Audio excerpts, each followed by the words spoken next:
Good morning, everyone. Welcome again to a new session of Let's Talk About Risk.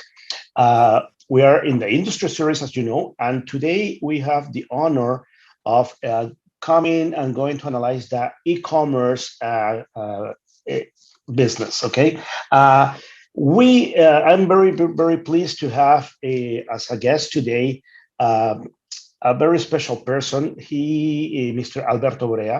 Mr. Alberto Brea has an impressive resume, academic resume.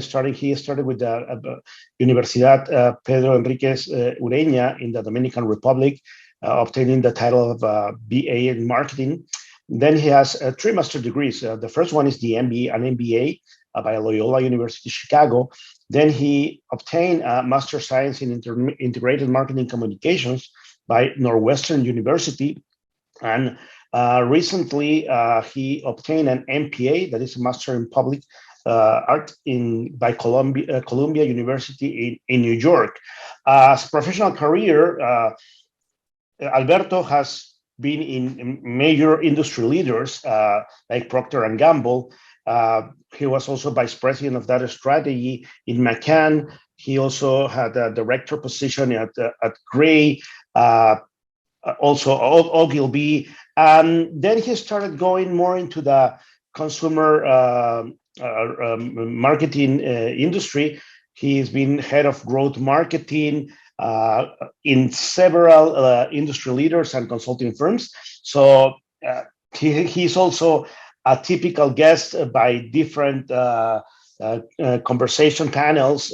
He has been guest in the seminarium and you name it. Alberto is one of the most important speakers in Latin American related to growth marketing, and it's really an honor for me to having Alberto as a guest. So Alberto, please, your initial words. Well, thanks so much. And yeah, at some point in my life, I was a professional student with three master degrees, but I don't like to talk about that anymore because that means I waste a lot of money. Anyway, so my expertise is in growth marketing and e-commerce, and a lot of people ask me what is growth marketing. And at the end of the day, it's applying data science, analytics to digital marketing. And as you know, every field today, every discipline is becoming more quantitative, and it's more driven by data, and it's becoming more precise. Marketing is not the exception, Mhm. and that's what's happening across the board. So marketing has become more data driven, more quantified, especially because in digital marketing, social media, any platform, you can measure everything.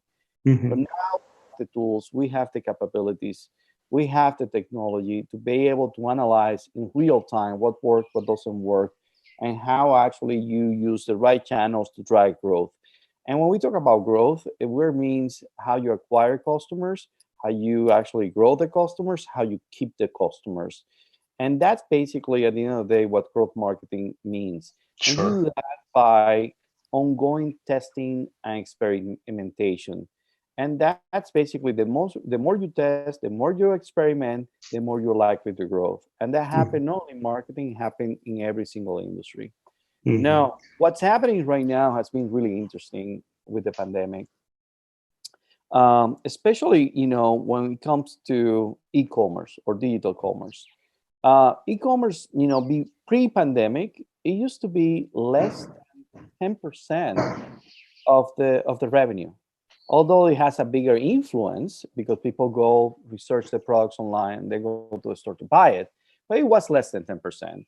So the expectation was I might go online, I might check the products, but I still go to a store. I still want that physical interaction. I still want to check the product.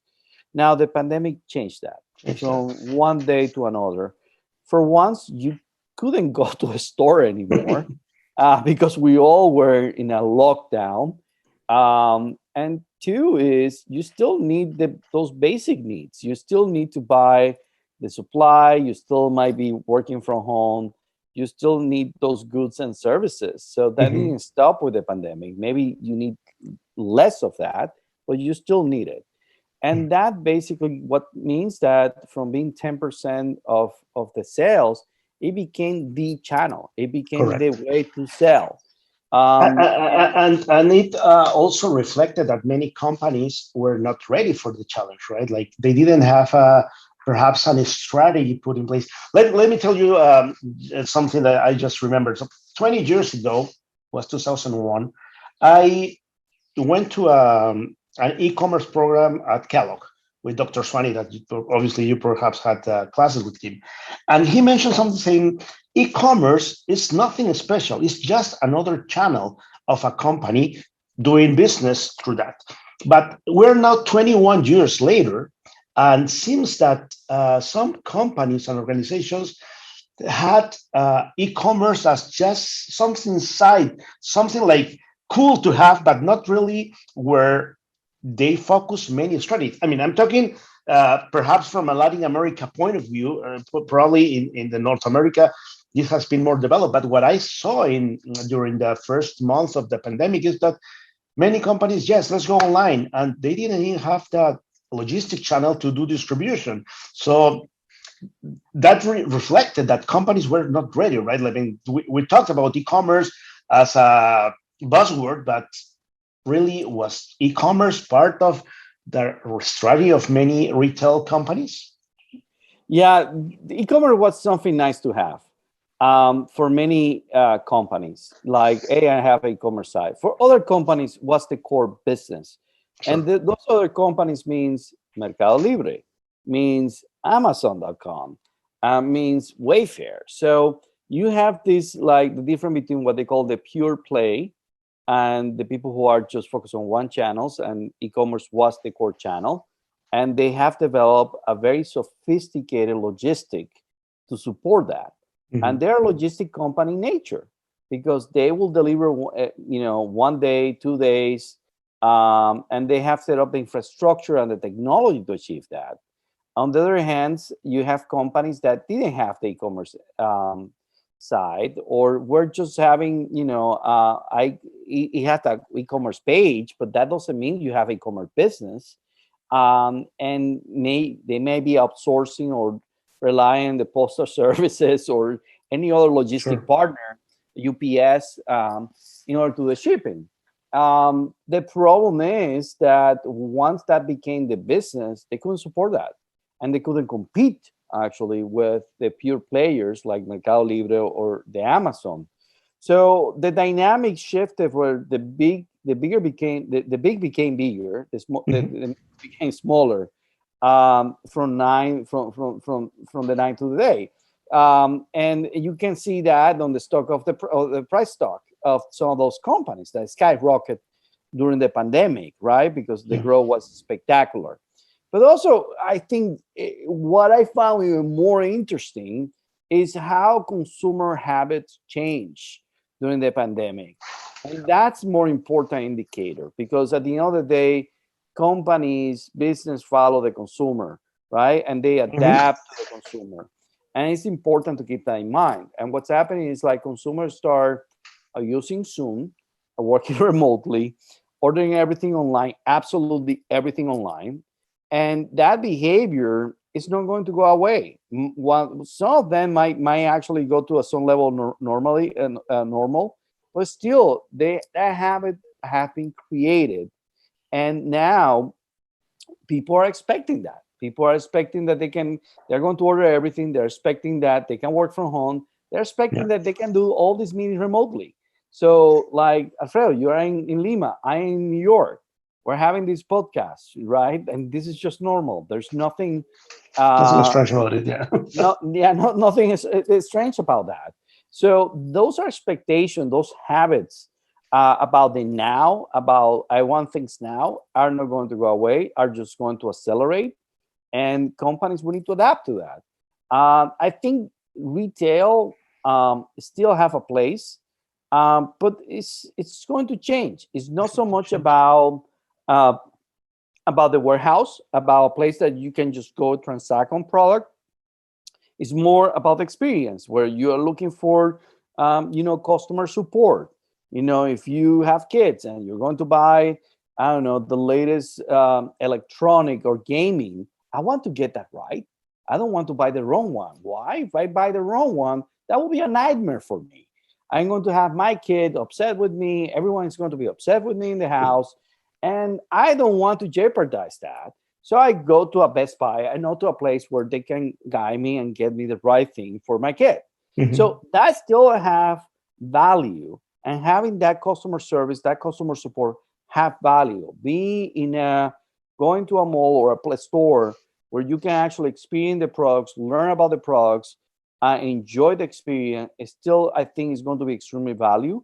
But what's happening is right now is a little bit of that kind of end of the middle, or you are going to e-commerce for the things that you don't need experience, or you're going to go actually to places where you need experience, you need the customer support, and then you go to a physical location. Uh, And just, I'm sorry to interrupt. I just to add something. What I see is that there's so much like an explosion of information that now the customer is kind of in the driving seat, right? Like even if you go to a traditional store like Best Buy, you know that there's somewhere in the internet that you can buy that article by less.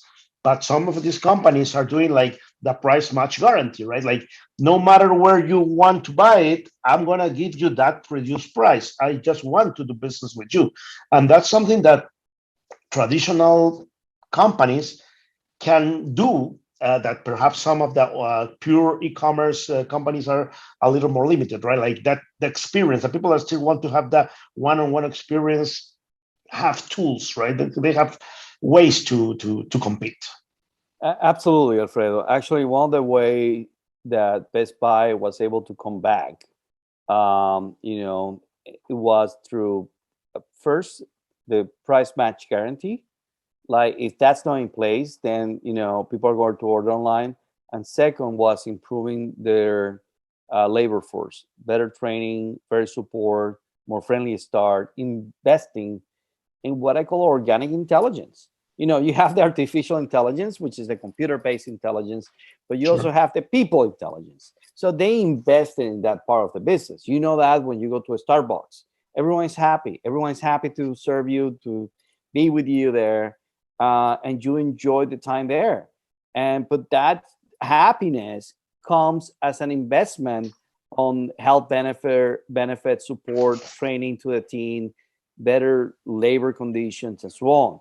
Sure. So, and that's an experience going to a Starbucks. So you have now economy where everything that is not experience, you're going to go order online. Very simple. Why? Because you're just transacting. You want the best value, the best price for what you get, and you want it now. Everything that you want to have an experience can be from fashion to getting a guidance on a specific product that you're buying, getting that technical know-how and guidance. You go to the store, Mhm. and that's what's happening right now, where stores have the role of stores have changed, and the pandemic has just accelerated that. At some point, we're all going to be vaccinated. This will going to move past this, hopefully. But people are going to order anything that is not experienced. They don't need that guidance. They're just going to order online, and they want it now, and they want the best price for that. And that create challenge because the players that have the scale to get the better price are better positioned actually to succeed in this environment, and than the one that don't. So everyone will have to play at this in their strength. But the reality is that having e-commerce is not a nice to have anymore. Anymore, It's yeah. a must have, and you need to have the skill set, the technology to be able to actively manage e-commerce and actively manage the experience, because consumers, they don't differentiate the experience between the physical and online world. If you're having a bad experience in e-commerce, it's a bad experience you're having with the brand Yes, regardless. yes, yes. If you have it like in Twitter, you have it in Instagram, you have it in the e-commerce site, it doesn't matter. It's just a bad experience. And that's important to understand that. So whatever experience you're going to provide in the physical world, you're going to provide in the online world, and vice versa. And you want to make sure those Mhm. experiences are connected with each other, because the more connected they are, the more integrated they are, the better it's going to be, the more people are going to buy as well. Yes, yeah. So that's something, and you hear about the click and collect, right? So basically, where you can say, "Hey, I am going to order something. I'm going to pick it up at the store Yep. because it's faster than even the shipment to my house, and just in my way home and get it." So Yep. that's basically integration of that. And once you stop there, you might buy other stuff. So having that connection is critical. I don't think having a store means you're going to sell less. Actually, you're going to sell more, and you just have to strategically. But now the growth is on the digital channels, and you have going to have the physical store. You need to have an experience that support that. Yeah, even it's interesting because I want to ask you that also something related to risk, but just to make a comment, uh, I found interesting that even Amazon, I know this more like a portrait, but they are opening physical stores, right? Some in some places to give that Yeah, experience, right? absolutely. You need physical stores. Think about the Apple stores because those Apple stores are experience. Are like when you interact with the products, actually, you take the relation to a whole different level. So I Of think course. that physical store is very critical, and it's the lever. Actually, it's also help you build a brand. So I don't think the store is dead. I don't think the store is going away. I Mhm. think the store is just being reformed, right? They having warehouse that people are just going to go pick the products and transact. Now that's happening online, and it's easier, better, and faster. It's Now people perhaps are going to the shifting, right? store. Shifting of the in the percentage that you had physical towards e-commerce. It's just a different balance, right? Let me ask you something because also with these companies that perhaps were not used to have e-commerce, there's also a great certain of responsibility and risk that you are engaging because you are now managing information, very critical information of your customer base. Um, what can be a good tip, let's say, for a company? We're not talking here about mega $1 million companies, but a mid-sized company that are now investing into the e-commerce world. Where are the main critical points to keep in mind, besides, for example, having a very secure site to guarantee that your customers' information is going to be safe? Like any tips on that? Well, the biggest challenge any e-commerce company will have right now, and they tell you that, is basically most of the people go to e-commerce one time based on promotion, maybe buy one and don't come back. And Mhm. so the cost of acquisition is really high because you have to keep bringing customers. And one of the reasons that Amazon has been so effective is they create a Prime, which is a membership, and that not only provide a recurring revenue for Mhm. them, but ask people a reason to come back on basic by having these benefit and services. So when you think about e-commerce side, I think it's important to understand not only the user experience of the site to make it easier and deliver, having the right products for the people so they can buy the ones that matter to them, but also be able to collect their information, gather their data, trying to get people to sign up and start using that information to start building the relation, start sending communication, engaging with those potential customers indirectly. So it's going to be more efficient. Also, start building those relationships. So I think as opposed to just paying to get new ones all the time, I think that's critical. I think from the other point will be is having making sure that you always have the right products or services on the store using that data to understand what products are selling, what products are not selling, which one you're going to have a from, which one you are not going to have a from, how many SKUs you want to carry, how you're going to change actually what you carry as well. If you think about it, like Sarah, right? What they call fast fashion. The Sarah is a logistic company. It just happened to be in the retail fashion business. What it does basically, it goes and figure out what's trending right now, and rather than have a big inventory and that and trying to predict what's going to be in fashion, no, they just do it in real time. They say, hey, this is trending. Let me produce this. Let me put it here in display and let me sell it. So they shorten that cycle. They move it really, really fast. And it's the same happening with e-commerce basically.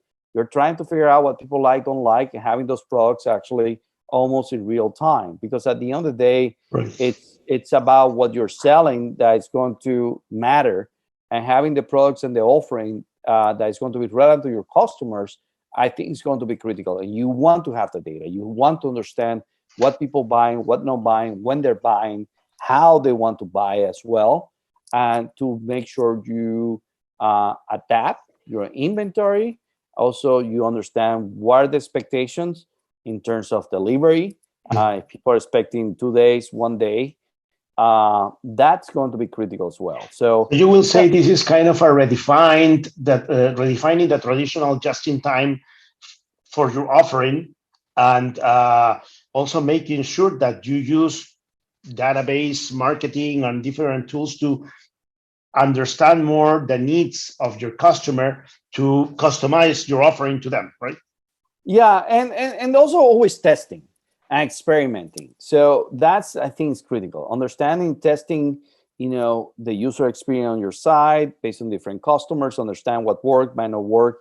That level of experimentation in digital, you can do it on a daily basis.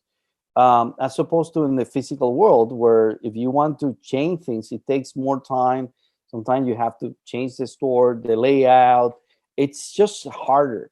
In the physical world, you can do a heartbeat. You can change the experience from one day to another. And you want to be testing, it's like, okay, I have this group of customers.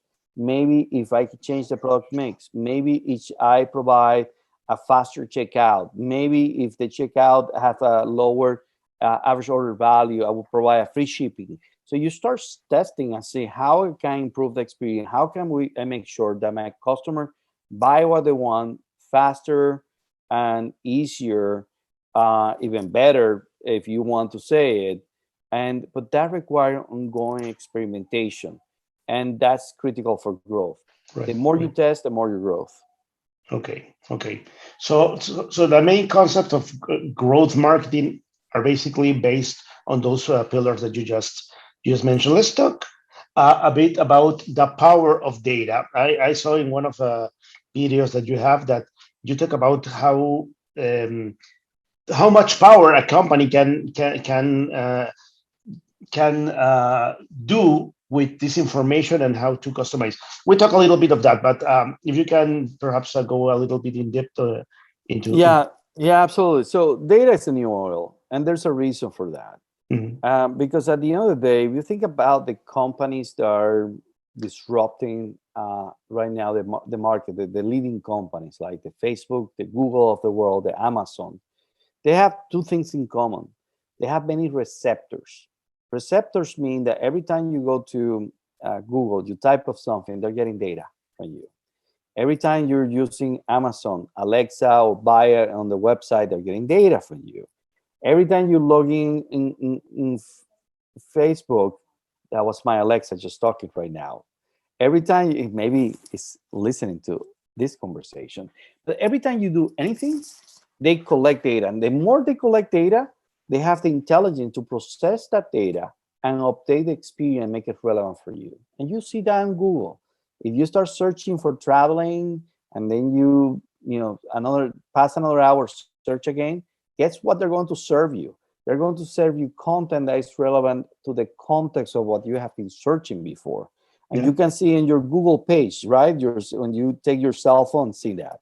Yeah. So that means they make the benefit of having those receptors. They capture actually their data, real-time data. They use the intelligence, they use that data in order to forecast you the modeling part, understanding what Alfredo is going to like, what type of content should we serve to Alfredo, and how that those content are going to change based on what Alfredo is searching daily or maybe in an hour. So they're always going to give you the most value to you. Yes. by using the data and using the algorithm, the modeling to serve for that. Mm-hmm. So those companies are the high receptors, high on intelligence, are the one leading the environment. Now, what's happening when you have companies that don't have the receptors? Think about every time you go to retail, you send a brand of tomato, whatever it is, a can of ketchup, whatever it is. They don't know. They don't have the retailer have the information, but the brand doesn't have it. So there's a huge disconnect right now. And if they want to start creating new products, they don't know what consumer like or don't like. And those are companies that are kind of falling behind.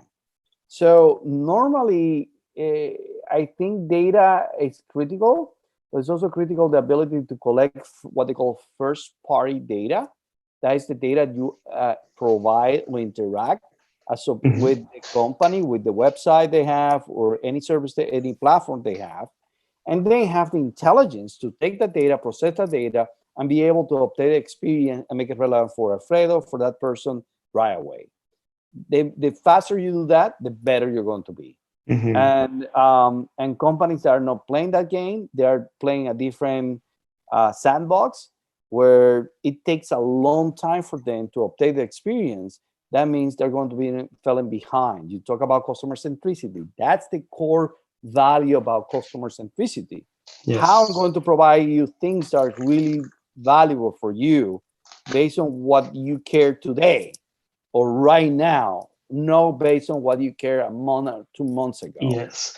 So, and you know, this power of data does not only apply to retail, right? Like I'm thinking right now, for example, traditional, not so active industries, like, for example, utilities or rail or an airport.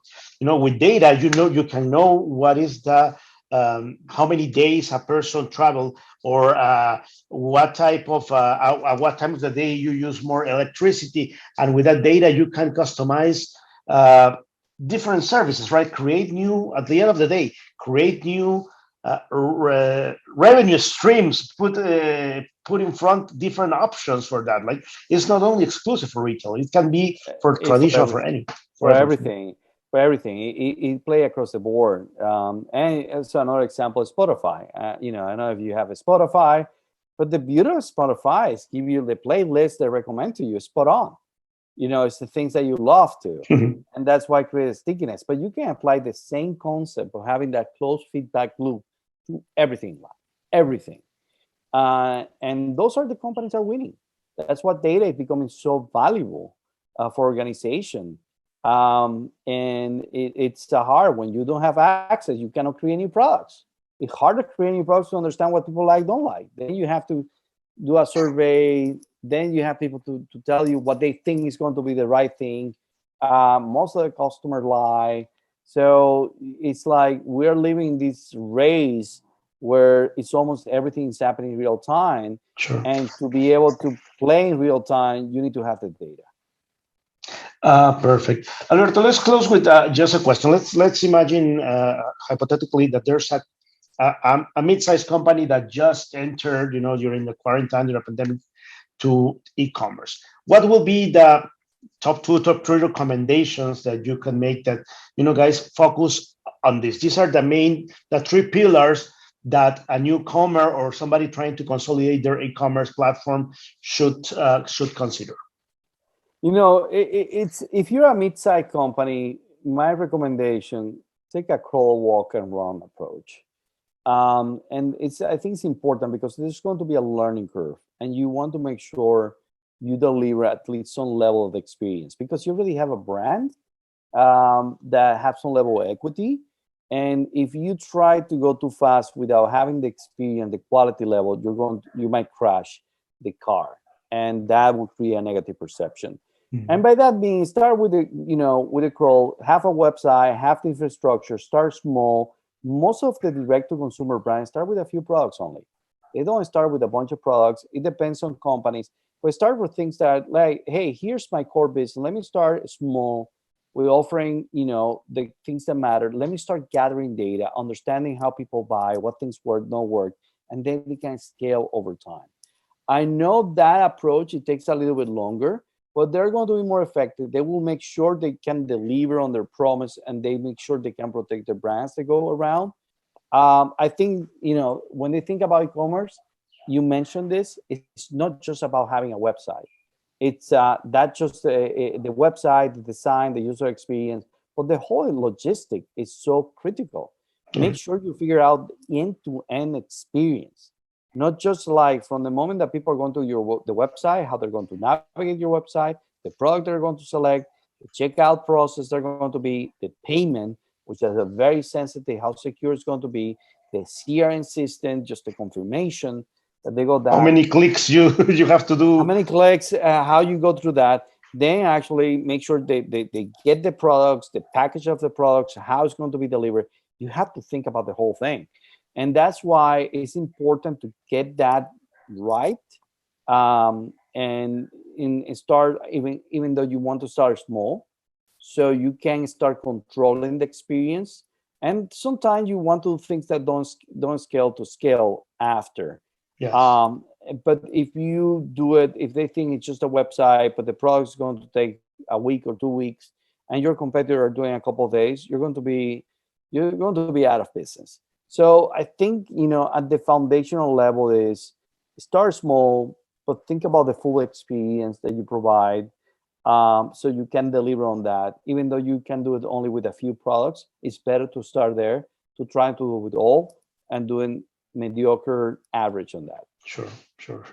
Because that impact in reputation can damage. Impact everything. It will come back from everywhere. Yeah. So you don't want to do that. So I think it's better to that, because you want to have the reviews, you want people to feel comfortable. And once you're ready that you can deliver, start scaling. And start going fast. I think, some, depending on the resources the company have, sometimes it might be just faster for them to buy a company who's doing that, as opposed to they create it from scratch. So it all depends how fast they want to move, what the resources they have available. And, it's like a mid-sized company in the US is very different from a mid-sized company in Latin America by night and day. So those are the kind of things that they have to think it through. Also, like returns, right? Many people buy and they're going to return your products, and you're going to lose money on those returns. And people are used to ordering 5 things and returning 4, just to understand, see the colors, and that's normal. So you have to think about all that. Yeah. And create the policy, the pricing. Creating e-commerce is the same as creating. It's even more complicated, I will say. You don't have the fixed costs of the real estate, but you still have to think about all the variants. Of course. Perfect. No, Alberto, we do appreciate the very insightful conversation and very insightful tips. I think has been a great chat, and for me an honor to have you here. So I don't know if there's any final words that you would like to say to our viewers. Please. Well, it's right now there's no better time to jump into e-commerce. It's going to keep growing. It's going to go fast. There are all these services right now. There are many platforms that make it really easy for anyone to launch e-commerce. At least in the US, but as well in Latin America, that's going to happen. So I think, the best way to learn is by trying. So definitely get into the wild and start trying. The earlier you start, the better. Sure. Perfect. Alberto, again, a pleasure. Thank you so much for your valuable time, and hope to see you soon. Take care. Good luck. Okay. Thank you.